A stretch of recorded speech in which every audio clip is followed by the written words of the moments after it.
नमस्कार। मुफ्ती मोहम्मद सईद नहीं रहे। जम्मू कश्मीर के मुख्यमंत्री मुफ्ती मोहम्मद सईद का आज दिल्ली के एम्स में निधन हो गया। बीते 14 दिन से वो एम्स में भर्ती थे और बीमार थे, उनका इलाज चल रहा था, लेकिन आज उनकी सांसें ने दम तोड़ दिया। मुफ्ती मोहम्मद सईद देश के और जम्मू कश्मीर के एक बड़े कद्दावर नेता थे और कह सकते हैं कि उन्होंने जम्मू कश्मीर जैसे संवेदनशील राज्य में लोगों की उम्मीदों को बहुत हद तक जिंदा रखा था। एक लंबी विरासत है जो वो अपने पीछे छोड़कर गए हैं। मुख्यमंत्री की जो उन्होंने कुर्सी छोड़ी वो तो जरूर भर जाएगी, लेकिन जो राजनीति में, देश की राजनीति में और कश्मीर की राजनीति में उनके जाने से जो शून्य पैदा हुआ है वो शायद जल्दी भरा नहीं जा सकेगा। मुफ्ती मोहम्मद सईद की क्या राजनीतिक विरासत थी और देश और जम्मू कश्मीर की राजनीति के उनका जो योगदान था, दरअसल वो क्या था, उसी पर आज हम बात करेंगे। और इस पर हमारे साथ बातचीत करने के लिए 3 मेहमान स्टूडियो में जुड़ रहे हैं। मैं परिचय करा दूं, हमारे साथ असफर फरीदी साहब हैं, वरिष्ठ पत्रकार, और हमारे साथ राहुल जलाली साहब हैं, देश के जाने माने वरिष्ठ पत्रकार, और हमारे साथ प्रोफेसर नवनीता चड्ढा बेहरा हैं। आप तीनों का बहुत बहुत शुक्रिया। मैं राहुल जलाली साहब आपके साथ इस मुद्दे को शुरू करना चाहता हूँ। एक लंबी लिस्ट है और एक लंबी बातें हैं जिनको मुफ्ती मोहम्मद सईद के साथ जोड़कर देखा जा सकता है, लेकिन मैं अगर हालिया मुद्दे से शुरू करूं, कोई ये सोचता भी नहीं था कि जम्मू कश्मीर में 2 विपरीत ध्रुवों वाली जो पार्टियां हैं उनकी सरकार, और सिर्फ पार्टी क्यों कह सकते हैं 2 विपरीत विचारधाराओं वाली पार्टी को एक साथ रखना और जम्मू और कश्मीर जो 2 खित्ते हैं, अहम खित्ते हैं, वहां पर लोगों की उम्मीदों को जिंदा रखना, ये शायद मुफ्ती मोहम्मद सईद थे पिछले 10 महीने से जिस तरह से वो कर रहे थे, जिस तरह से सरकार चला रहे थे, वो और प्रधानमंत्री नरेंद्र मोदी एक बड़ा योगदान कह सकते हैं। बिल्कुल। देखिए, पहली बात तो ये है कि जैसे मुफ्ती साहब ने खुद कहा था ये अलायंस होने से पहले कि ये नॉर्थ पोल और साउथ पोल को जोड़ने के मुताबिक हुआ, पर देखिए ये बड़ा अचंबा है कि नॉर्थ पोल और साउथ पोल मिल गए और इसको मिलाने में एक मुफ्ती मोहम्मद सईद का जो रोल था, उसके अलावा जो उनका अपना पर्सनल एक इक्वेशन प्रधानमंत्री नरेंद्र मोदी के साथ था, उससे ये सारी चीजें हुई। जैसे आपने बात की विचारधारा की, बिल्कुल सही है, पीडीपी की विचारधारा अलग है और बीजेपी की अलग है, भाजपा की, पर आप देखिए जो ये अलायंस हुआ, ये जो जोड़ हुई दोनों पार्टियों की, इसके पीछे कोई एकदम रातों रात ये नहीं हुआ। 1.5 महीने तक एक चलता रहा नेगोशिएशन, जिसमें राम माधव जी और कश्मीर से पीडीपी की तरफ से हसीब द्राबू थे जिन्हें गाइड कर रहे थे दिल्ली की सेंट्रल लीडरशिप, खासकर प्रधानमंत्री नरेंद्र मोदी और मुफ्ती मोहम्मद सईद। और ये एक प्रोग्रामेटिक अलायंस हुई जिसमें साथ में ये अंडरस्टैंडिंग थी कि कुछ चीजें दी जाएंगी, कुछ चीजें छोड़ दी जाएंगी, और ये लेन देन का मसला रहा। और सामने जो मुद्दा दोनों के लिए था कि कुछ दरारें पड़ चुकी थी इलेक्शन के रिजल्ट से पहले जम्मू और कश्मीर के बीच में, तो बहुत बड़ा मुद्दा जो था वो था इन दरारों को जोड़ देना। और इसीलिए भी भाजपा और पीडीपी विचारधारा अलग हो, पर ये अलायंस को बनाने में, इन दरारों को जोड़ने में, कि जो स्टेट के सामने नजर आ रहा था कि प्रांत के सामने शायद अलग अलग कुछ दरारें आ जाए, अलग अलग जो हिस्से हैं, 3 अलग खित्ते, उन सब को जोड़ने में एक तो इस अलायंस का योगदान है और खासकर मुफ्ती मोहम्मद सईद का अगर मैं देखूं योगदान, तो सबसे बड़ी योगदान वो। बिल्कुल। प्रोफेसर नवनीत साहब, बहुत से लोग जब ये सरकार बनी थी तब लोग कह रहे थे शायद 10 दिन में ना चल पाए, लेकिन 10 महीने जिस तरह से बगैर किसी विवाद के, और अगर कुल मिलाकर देखें तो ये 10 महीने में ऐसा कोई बड़ा इशू नहीं उठा जिसको लेकर हम कह सके कि वास्तव में कोई ऐसी बात हुई जो कि बहुत डिस्टर्बिंग थी। तो क्या ये मुफ्ती मोहम्मद सईद की अपनी जो उनका जो व्यक्तित्व था, ये वो था, उनकी जो एक राजनीतिक विरासत थी, उनकी जो राजनीतिक समझ थी, उनका एक जो लंबा अनुभव था, क्या वो था जो इस तरह से इस सरकार को ड्राइव कर रहा था? इसमें कोई शक नहीं है कि मुफ्ती साहब को जो अपना इतना लंबा तजुर्बा रहा और अपना अनुभव रहा, वो अक्रॉस पार्टीज बातचीत कर सकते थे वरिष्ठ नेताओं के साथ, और उनके जो कनेक्शंस थे पॉलिटिकल, पर्सनल, उनको इस्तेमाल करते हुए एक पॉलिटिकल अंडरस्टैंडिंग पे जिस किस्म से वो अराइव कर सकते थे, उनकी पॉलिटिकल पार्टी में इंक्लूडिंग मुफ्ती महबूबा मुफ्ती जी, उनको ये चैलेंज और ये जो है शून्य आपने जैसे कहा वो महसूस जरूर होगा। नेतृत्व का जो हाथ नहीं रहा उनके सिर पे वो जरूर उन्हें महसूस होगा। और मुझे ये भी लगता है कि आने वाले समय में जो पीडीपी और बीजेपी के अलायंस के कई मुद्दे जो मुफ्ती साहब अपने ही पर्सनल लेवल पे शायद सुलझा लिया करते थे और जो विवाद बनने से हमें नजर में भी नहीं आए, वो अब देखना पड़ेगा कि वो किस एक हद अलग तक चुनौती होगी जाहिर तौर पर। वो चुनौतियां तो बहुत होंगी कश्मीर के सामने और इस सरकार ने जो नए मुख्यमंत्री होंगे उनके सामने। लेकिन फरीदी साहब, मुफ्ती मोहम्मद सईद को कैसे याद रखा जाएगा अगर कुल मिलाकर उनका पूरा एक करियर देखें तो? देखिए, उसको मुख्तसर में, उसको शॉर्ट में आप इस तरह से याद कर सकते हैं कि वीपी सिंह के साथ, कांग्रेस के साथ और भाजपा के साथ, यानी जम्मू कश्मीर से एक बड़ा लीडर जो national main stream political parties के साथ जिसका सबसे ज़्यादा ताल्लुक रहा और बहुत ही अच्छे से रहा, यानी उनको बॉर्डर लाइन के सेपरेटिस्ट पार्टी के तौर पर देखा जाता है, ठीक है, खासतौर से पीडीपी को उसकी आइडियोलॉजी जो है उस तरह से, यानी नेशनल कॉन्फ्रेंस वाली जो है वो उस तरह की नहीं है।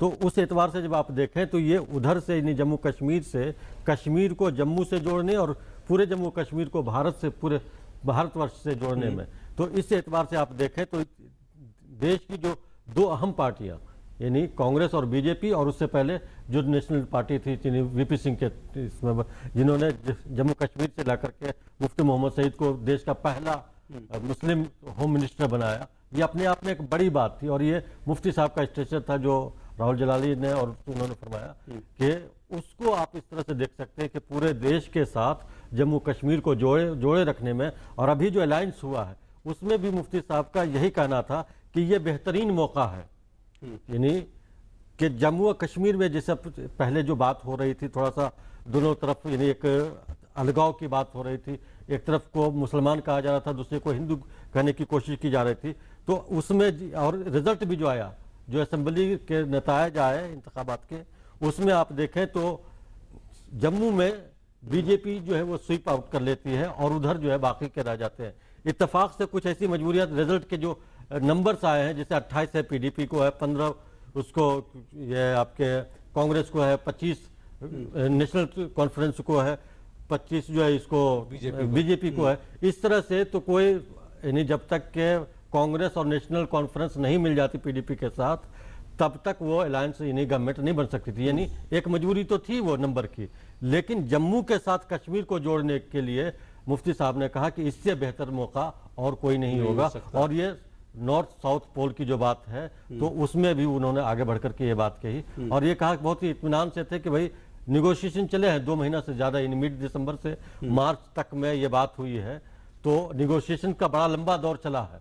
लेकिन उन्होंने ये साबित किया कि भाई जम्मू और कश्मीर और पूरा हिंदुस्तान सब एक साथ। राहुल जलाली साहब, अगर वैसे देखें तो जो गृह मंत्री का उनका कार्यकाल था उसको लेकर हमेशा विवाद खड़े होते रहे और उसको लेकर लोग आज भी बहुत सारी कड़वी यादें, हालांकि हमें ये नहीं भूलना चाहिए उस वक्त जो रिपोर्ट्स आई थी, मुफ्ती मोहम्मद सईद साहब ने मंत्रिमंडल की बैठक में रूबिया सईद को छोड़ने का विरोध किया था, कहा था कि मैं इसके पक्ष में नहीं हूं।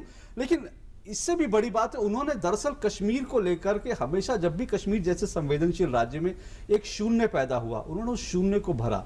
उन्होंने जब अपनी पार्टी बनाई उस वक्त कोई सोचता भी नहीं था कि अब्दुल्ला परिवार से इतर कश्मीर के लोगों के पास कोई विकल्प होगा, या तो अब्दुल्ला परिवार आपके सामने है या फिर हुर्रियत आपके सामने। वहां पर एक राजनीतिक विकल्प देना, जब लोगों को लगता नहीं था कि कोई एक सरकार बन पाएगी, क्योंकि इस तरह के रिजल्ट आए थे 2014 में, फिर एक खालीपन को, एक शून्य को भरना, ये एक उनकी एक बहुत बड़ी एक कह सकते हैं उनकी राजनीतिक जो सोच समझ थी वो दिखाता है। जी देखिए, एक सिर्फ शून्य को भरने की बात नहीं थी।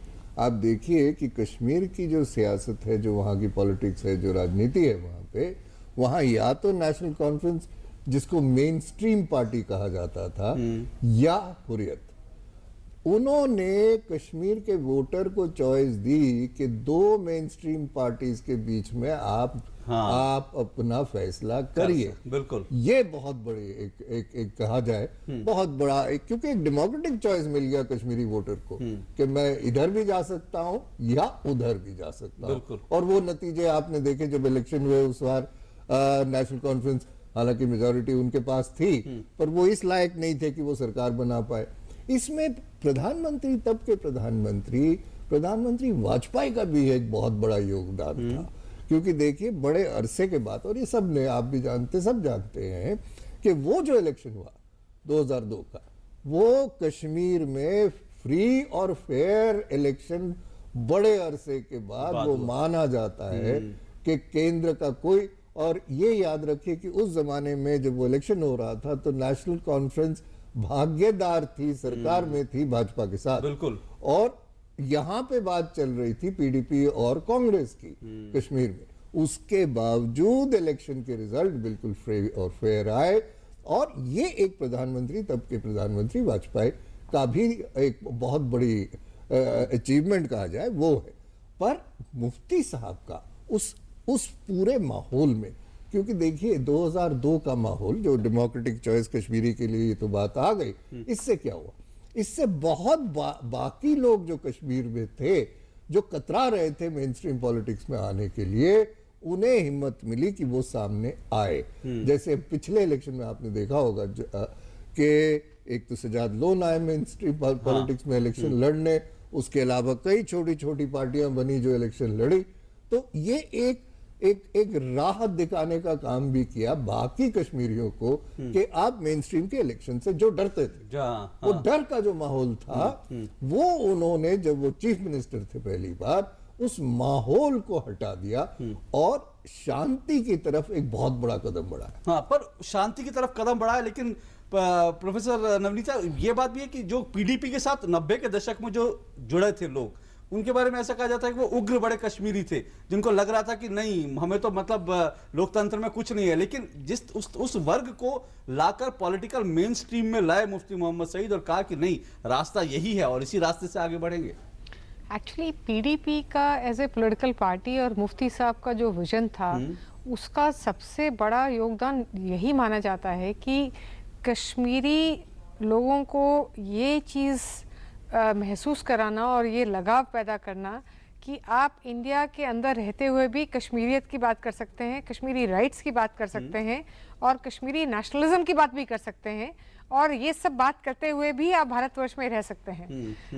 सो नेशनल कॉन्फ्रेंस का जो शेख साहब के ज़माने में बात हुआ करती थी कि कश्मीरी नेशनलिज्म है लेकिन भारतवर्ष के अंदर ही है, वो बात कई मतलब डेकेड्स में 80s के बाद बहुत डाइल्यूट हो गई थी, हुर्रियत उभर कर आ गई। तो हुर्रियत और एज ए सेट दो पोल्स थे। मुफ्ती साहब का जो सबसे बड़ा योगदान रहा, और आई थिंक इसमें महबूबा मुफ्ती साहब की भी, उनकी जो बेटी हैं, उनका भी मोबिलाइजेशन, पॉलिटिकल मोबिलाइजेशन में बहुत बड़ा रोल रहा है कि एक मिडिल ग्राउंड जो उन्होंने निकाला है। इनफैक्ट साउथ कश्मीर में तो काफ़ी हद तक कहते हैं कि इनका वोटर बेस भी जो था, जमात इस्लामी के लोग जो वैसे खुलकर सामने नहीं आते थे, लेकिन इलेक्शंस में पीडीपी को वोट देते थे। सो एक कुछ एरियाज में तो मिलिटेंट्स की बात होती थी कि वैसे हम पॉलिटिकल पार्टीज को वोट नहीं देंगे, लेकिन पीडीपी के लिए कहा, हाँ, लेकिन पीडीपी के लिए रजामंदी एक उन्होंने अलग किस्म की दिखाई। सो मुफ्ती साहब का जो the way he was able to reach out to a much larger constituency, I think Kashmir में उन क्रिटिकल ईयर्स में ये बहुत सख्त जरूरत थी। And that I think will be his legacy. Faridi साहब, आप कैसे देखते हैं, क्योंकि ये जो वर्ग था जिनकी बात अभी प्रोफेसर नवनीता ने भी कही, जिसका जिक्र मैंने भी किया, कि एक उग्र कश्मीरी था जो कि लोकतंत्र में जो विश्वास नहीं करता था, उसका विश्वास हिल गया था, वो पीडीपी का एक बड़ा काडर, पीडीपी का एक बड़ा वर्ग बना।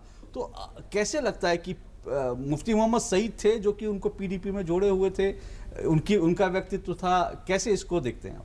नहीं, सिर्फ मुफ्ती इस लिहाज से देखें तो उसमें महबूबा मुफ्ती का भी बड़ा अहम रोल था। खाली यानी मुफ्ती मोहम्मद सईद, जाहिर सी बात है कि वो बड़े लीडर थे, इनके फादर थे एज ग्रुप में भी, लेकिन जो यूथ था, जिसको अपने एज ग्रुप के लोगों को जो महबूबा मुफ्ती ने जोड़ा, और घर घर ये जाती थी, इनके बारे में बड़ा मशहूर है कि उन इलाकों में भी जाती थी जहाँ पर के मिलिटेंसी या मिलिटेंट वगैरह हुआ करते थे। और एक बात जिसे कि बातचीत के जरिए मसले का हल हो सकता है, एक तो ये बात रखी, दूसरी ये बात रखी कि अगर कल कोई मिलिटेंट था तो जरूरी नहीं कि उसका पूरा का पूरा खानदान भी उसके गुनाहों की सजा पाए। तो इस तरह से उसने यानी एक बाइफरकेट करने की कोशिश की। तो उस ग्रुप को इन्होंने जोड़ा है कि आप अपनी आवाज़ उठाइए, और ज़रूरी नहीं कि हथियारों के जरिए, ठीक है, आप अपने पॉलिटिकल राइट्स को आप सामने लाइए, आप बात कहिए, और उस पूरे ग्रुप को इसमें जोड़ा है इसने। इसलिए यानी जब पॉलिटिकल पार्टी की जब आप बात करते हैं तो सिर्फ फादर और डॉटर के रिश्ते को नहीं देखा जाता। यानी वो पैटर्न थे, सरपरस्त थे, इसमें कोई दो राय नहीं। और जिससे कि इससे पहले भी बात हुई कि जो उनका रीच था हर तबके से, हर बड़े लोगों से, छोटे लोगों से, और उनका जो व्यक्तित्व था तो उसमें वो अपने तौर से वो सब संभाल लेते थे। लेकिन जहां तक पार्टी से लोगों को जोड़ने की बात है तो इसमें महबूबा मुफ्ती के रोल से इनकार नहीं किया जा सकता। उनका बड़ा अहम रोल है और आगे भी रहेगा। ये चैलेंज जो है मेरे ख्याल से जो 2002 में अटल बिहारी वाजपेयी ने प्राइम मिनिस्टर रहते, वजीर आजम रहते हुए यानी उसको स्वीकारा था और उसको कबूल किया था। फिर वहाँ जम्मू कश्मीर में बहुत ही अच्छे ढंग से ये इलेक्शन हुए थे। अब ये चैलेंज जो है वो नई दिल्ली के पास होगा और नई दिल्ली उस चैलेंज को कैसे यानी पार पाता है ये देखना होगा। राहुल जलाली साहब, कश्मीर की तो हमने काफी इशू हम बात कर रहे हैं, लेकिन देश की राजनीति में अगर देखें तो वहां पर मुफ्ती मोहम्मद सईद, क्योंकि गृह मंत्री उसके बाद वो 2 बार मुख्यमंत्री के रूप में एक देश के बड़े कद्दावर नेता, राष्ट्रीय राजनीति में उनका कैसे आप फलक देखते हैं? देखिए, पहली बात तो ये है कि राष्ट्रीय राजनीति में उनकी शुरुआत हुई बहुत पहले, होम मिनिस्टर बनने से पहले। जब राजीव गांधी प्रधानमंत्री थे तो उन्हें दिल्ली लाया गया और उन्हें टूरिज्म और सिविल एविएशन का मंत्री बनाया गया। तो शुरुआत देश में राजनीति की तब से हुई और एक फैलाव जो उनका था देश में, एक सेकुलर डेमोक्रेटिक लिबरल किस्म के आदमी का, जिसे पूरा एक तबका यहाँ के देश का एक्सेप्ट करता था, एक बहुत वो बड़ी बात थी। क्योंकि ये याद रखिए कि मुफ्ती मोहम्मद सईद खुद से एक इलेक्शन कश्मीर से बाहर जीते हैं, मेंबर पार्लियामेंट का, तो उन्हें वोट उत्तर प्रदेश के एक ऐसे इलाके से, कश्मीर से आके उत्तर प्रदेश में चुनाव जीतना ये कोई आसान बात नहीं है। हालांकि वो अलीगढ़ में वो उनकी पढ़ाई हो चुकी है। तो ये सारी चीजें थी।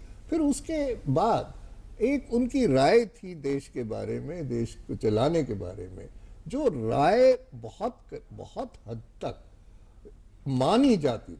ये नहीं था कि ऐसे तो नेता स्टेट से बहुत आते हैं, प्रांतों से बहुत आते हैं, पर उनका प्रभाव कितना रहता है। मुफ्ती मोहम्मद सईद की जो स्टेचर थी, जो उनकी गरिमा थी, उनके उस गरिमा का प्रभाव देश के बाकी राजनीतिक पे और नेताओं पे होता था। दूसरा, उनके जो ताल्लुकात थे, जो वो हर एक पॉलिटिकल पार्टी ले लीजिए, वो जनता पार्टी हो, आजकल तो रहा नहीं, जो अब बिखर चुकी है जनता, वहां हो, कांग्रेस में हो, लेफ्ट में हो, हर जगह मुफ्ती मोहम्मद सईद के चाहने वाले थे, अगर मैं इसका इस्तेमाल करूं। बिल्कुल, तो इसीलिए कश्मीर के लिए वो एक डायरेक्शन दे सकते थे। और ये बहुत बड़ी बात थी कश्मीरी गौरव के लिए कि पहला कश्मीरी दिल्ली में गृह मंत्री बना, तो ये बहुत बड़ी बात थी। बहुत बड़ी बात थी। पर प्रोफेसर नवनीता, इसमें एक बात और है कि लोग ये कहते हैं कि दरअसल जो जवान मुफ्ती थे उनको लगातार जो है उनको वो कश्मीर में खड़ा होना, वो भी अब्दुल्ला परिवार के सामने खड़ा होना किसी भी नेता के लिए, और उससे अलग एक डायरेक्शन लेके खड़ा होना किसी भी बड़े नेता के लिए संभव नहीं था। लेकिन मुफ्ती मोहम्मद सईद ने वो भी करके दिखाया, एक ऑल्टरनेट भी दिया और साथ साथ फारूक अब्दुल्ला जैसे नेता के सामने खड़े होकर ये दिखाया कि वो भी दरअसल जो है कश्मीरी आवाम को रिप्रेजेंट कर सकते हैं। सही कहा आपने। और एक तरीके से डेमोक्रेटिक पॉलिटिक्स में पॉलिटिकल अपोजिशन में रहकर भी उन्होंने इंडिया के अलग राज्यों के साथ अपना हाथ बढ़ाया, क्योंकि उनकी अक्रॉस द पॉलिटिकल पार्टीज जो उनकी रीच थी वो एक बहुत बड़ी चीज़ मायने रखती थी। सो चाहे वो कांग्रेस में रहे, जब वो गृह मंत्री के तौर पे रहे, तब एक गवर्नेंस का एक्सपीरियंस उन्होंने केंद्रीय मिनिस्टर की तरह से हासिल किया, जैसे राहुल जी ने कहा। और पॉलिटिकल अपोजिशन में भी जब रहे, जब उमर अब्दुल्ला गवर्नमेंट में थे, पॉलिटिकल अपोजिशन में भी वो भारत की सब मेन स्ट्रीम पॉलिटिकल पार्टीज को they were able to reach out. जैसे चाहे लेफ्ट है, चाहे कांग्रेस है, चाहे बीजेपी है, इसी रीच आउट की वजह से ही और उनके कनेक्शंस की वजह से और उनकी अपने ताल्लुकात की वजह से ही तो वो पहले कांग्रेस के साथ कोalition बनाए हुए थे और फिर वही पॉलिटिकल पार्टी कश्मीर की बीजेपी के साथ भी कोalition बना पाई। आसान बात नहीं है। राहुल जलाली साहब, एक बात और जो लोग पर्सनल लोग कहते हैं कि भाई वो बहुत वेल कल्चर्ड, बहुत ठंडे दिमाग से हर चीज को लेने वाले और बहुत चीजों से लर्न करने वाले और धीरे धीरे ग्रो करने वाले नेता के रूप में सामने आए। आपने बहुत नजदीक से देखा उनको। जी हाँ, बिल्कुल। अब 50 साल से ज्यादा से मैं उनसे जानता हूँ और मैंने उनका ग्रोथ भी देखा है एज ए पॉलिटिशियन और एज ए पर्सन। देखिए, मैं ये बताऊंगा कि मुफ्ती साहब में एक बहुत बड़ी खासियत थी, उन्हें ईगो और एरोगेंस आप में उनमें नहीं दिखता था। कोई चीफ मिनिस्टर बने, और मुझे याद है जब पहली बार वो श्रीनगर में चीफ मिनिस्टर बने थे, मुख्यमंत्री बने थे, तो उस माहौल में, मैं अब 2003 की बात कर रहा हूँ, माहौल तब आज का माहौल नहीं था, तब गोलियां थी, तब आतंक था। उस माहौल में उनके दफ्तर जो श्रीनगर में है, वहाँ मैंने खुद देखा हुआ है, कम से कम एक सुबह वो मीट द पीपल का प्रोग्राम चलाते। बिल्कुल। कम से कम 600 से 700 लोग कतार में, जो, और श्रीनगर में तब कतारें नहीं बनती थी, चीफ मिनिस्टर तो हिम्मत भी थी। देखिए, तब तक किसी भी शख्स ने जो मेन स्ट्रीम पॉलिटिकल पार्टी से जुड़ा हुआ था 2003 में, कोई अपनी सिक्योरिटी गाड़ी से बाहर नहीं आता था। ये चीफ मिनिस्टर बने, मुख्यमंत्री बने, और उन्होंने दरवाजे अपने खोल दिए। रोज उनके मॉर्निंग दर्शन जिसे कहा जाता है, सुबह में जो मुलाकातें होती है, 700 से 1000 कश्मीरी, और ऑर्डिनरी कश्मीरी, हाँ, बिल्कुल बिल्कुल जो सड़क का आदमी, आम आदमी जिसे कहा जाए, वो उनसे मिलता था और अपनी फहरिस्त लेके पहुंच जाता था। और कई दफा मेरे सामने एक बूढ़ी आई मिलने, मुफ्ती मोहम्मद सईद ने उनको पेंशन नहीं मिल रही थी, बहुत उम्र हो चुकी थी, बुजुर्ग थे, उसी वक्त अपने हाथ के हाथ ये इंश्योर किया कि उनको पेंशन मिल जाए, और ये नहीं कि वो उसको भूल गए। बाद में अपने प्रिंसिपल सेक्रेटरी से कहा कि वो जो उस दिन औरत आई थी, क्या उसे पेंशन मिली, वो चेक करो। ये बड़ी एक खुशी काबिलियत थी उनकी। दूसरा, एडमिनिस्ट्रेशन की। दूसरा, वो हर एक को, छोटा बड़ा हो, अपने रंग में घोल देते थे। उन्हें एक बच्चे की तरह कैसे डील करना आता था, एक इंटेलेक्चुअल से, क्योंकि पढ़े लिखे थे। देखिए, अलीगढ़ से उन्होंने LLB किया हुआ था, और वो सुनते थे। उन्होंने बहुत बड़े देशों में घूमे भी हैं, जो बहुत कम लोग जानते हैं। तो उनको एक पूरा, उनकी जो नजरिया थी, अब उसमें एक सिर्फ कश्मीर का ही एक रंग नहीं था, देश का रंग था, उसके अलावा बाहर के मुल्कों का भी रंग था। तो वो जो एक शख्सियत थी, इस किस्म की शख्सियत अब हमारे राजनीति में बहुत कम रहे। फरीदी साहब, कश्मीर उनकी विरासत को कैसे सहेज कर रखे? सबसे पहले तो मैं अभी आज जो इनके इंतकाल के बाद एक गैर मुल्की मेहमान से मेरी मुलाकात हुई, जिनकी मुलाकात अभी थोड़े दिनों पहले मुफ्ती मोहम्मद सईद साहब से हुई थी, तो उन्होंने इनकी मेहमान नवाजी की काफ़ी तारीफ़ की और कहा कि हम लोगों को बुलाया था कि इसमें क्रिसमस के मौका पर कि आप लोग आए यहाँ यानी दोबारा, और ये बताया था कि जब यानी कश्मीर की काफ़ी वो लोग तारीफ़ कर रहे थे, तो कहा कि फिर आप हमारे घर आए तो आपको और ज़्यादा अच्छा लगेगा। तो इत्तेफाक से उसी दौरान इनकी तबीयत ख़राब हो गई। कश्मीर में मुफ्ती मोहम्मद सईद की विरासत को सहेज कर रखना कश्मीरियों का भी फरीज़ा है, कश्मीरियों की भी ज़रूरत है, जम्मू कश्मीर के और लद्दाख समेत, और हिंदुस्तान भर में और ख़ास तौर से नई दिल्ली में भी लोगों को बहुत ज़्यादा ज़रूरत है कि मुफ्ती मोहम्मद सईद साहब ने जो लाइन दी उसको सहेज कर रखना जम्मू कश्मीर के लिए भी ज़रूरी है और हिंदुस्तान के लिए भी ज़रूरी है।